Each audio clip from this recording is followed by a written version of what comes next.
Magandang umaga, Philippine Air Force. Narito na po ang magiging lagay ng panahon ngayong araw ng Saturday, July 18, 2026. Base naman po sa ating synoptic situation, wala pa naman po tayo ng monitor na low pressure area sa loob at malapit sa ating Philippine Area of Responsibility. Patuloy pa rin iira ng southwest monsoon na makakaapekto sa kanlurang bahagi ng Luzon. Dulot nga ng southwest monsoon at ng localized thunderstorms sa Luzon, Visayas at Mindanao ay makakaranas ng bahagyang maulap hanggang sa maulap na papawirin na may pulo-pulong pagulan, pagkidlat at pagkulog. At para naman sa flight level wind chart, makikita natin dito sa 925 hectopascal ang direksyon ng hangin na patungo sa lalo-lalo na sa kanlurang bahagi ng Luzon, sa may southwest, at pagdating naman dito sa may Palawan at Mindanao, nagmumula ang hangin sa may south. Ang lakas ng hangin ay umaabot ng hanggang 18 at meron namang pagbugso dito sa may parte ng extreme northern Luzon ng hanggang 54 kilometers per hour. At pagdating naman dito sa 850 hectopascal ay halos parehas din ang direksyon ng hangin na at ito'y lumalakas ng hanggang 18 to 54 kilometers per hour.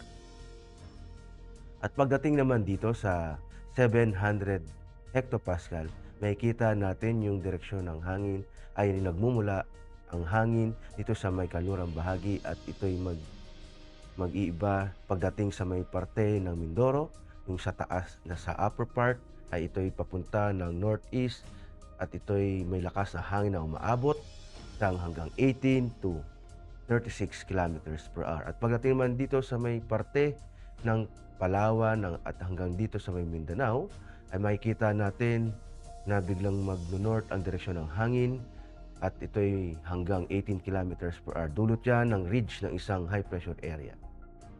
At pagdating naman dito sa 500 hectopascal, variable ang hangin at ang lakas ng hangin dito sa may kanlurang bahagi ng Luzon ay aabot ng hanggang 18 kilometers per hour hanggang 36 kilometers per hour.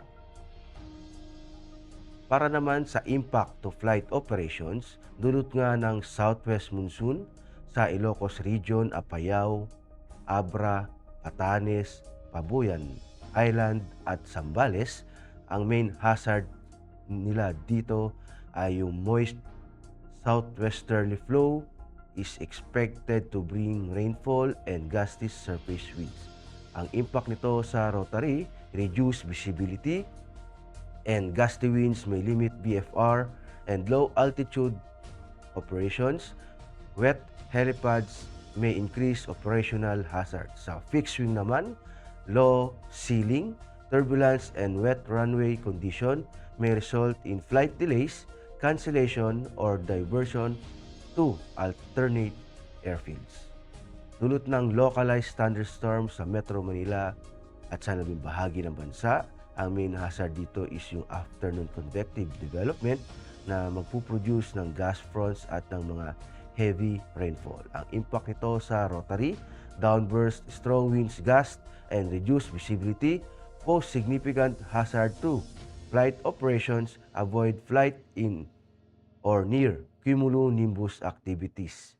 Sa fixed wing naman, severe turbulence and wind shear are likely during arrival and departure phases.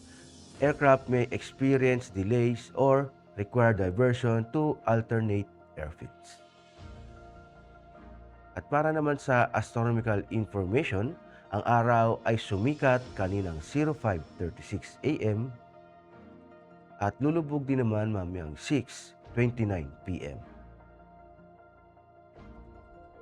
Para naman sa moon illumination, meron tayong 21%.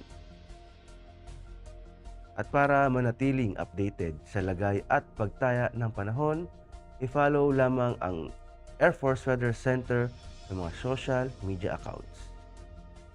Sa ngalan ng aming commanding officer na si Colonel Hermelino T. Calubiran Jr. PAF GSC, ako po si Technical Sergeant Brian Benedict P. Arcilla, Weather Forecaster ng Air Force Weather Center.